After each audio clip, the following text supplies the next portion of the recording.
Hello, everyone. I I am I haven't really uploaded. I I uploaded on my second channel, but I haven't uploaded on my first channel yet.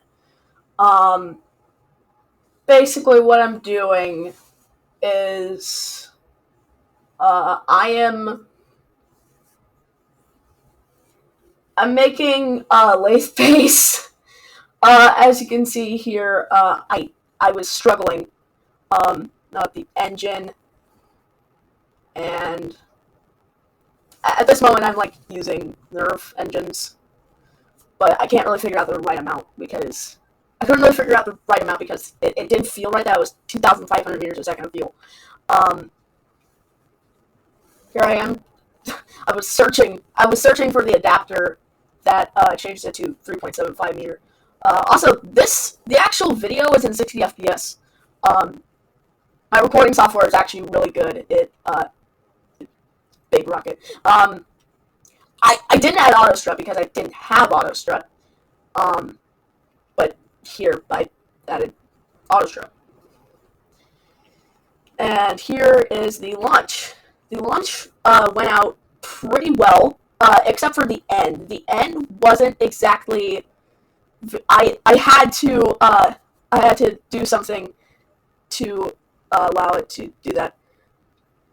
I had to I had to lower my altitude because it was so high. It was at like 140,000 meters. Here, I'm making a maneuver to get an encounter with Tylo. I use Astrogator for this because Astrogator is a really good mod. Um, I'm trying to not. I'm trying to not fly into Joule's atmosphere. There's also a maneuver that I did on the lathe. Now it's the preparation. We have Astronomer's Visual Pack. I love Astronomer's Visual Pack. All right, Astronomer's Visual Pack is definitely the best visual pack in Kerbal Space Program modding history. As you can see, I got an encounter with Joule, but I didn't get enough to actually. I didn't get the right orientation to actually like see the moons and stuff like that. But now I'm like doing the actual definitive Tylo encounter. While I do the burn, I'm reading all the notes that's inside the craft. I actually never noticed them. Here I use Better Hyperwarp. Better Hyperwarp is an amazing mod, although it's really hard to deal with on CCAN. Now I'm doing the lathe encounter. Now, this is where I realized something. I forgot my heat shield.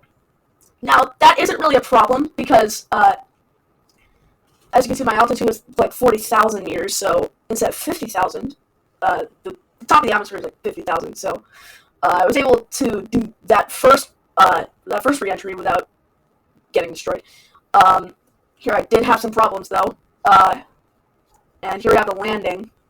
The landing was pretty difficult, I will say. It was pretty hard to actually get the timing correct, but I eventually made it. I struggled with the time warp as it did that.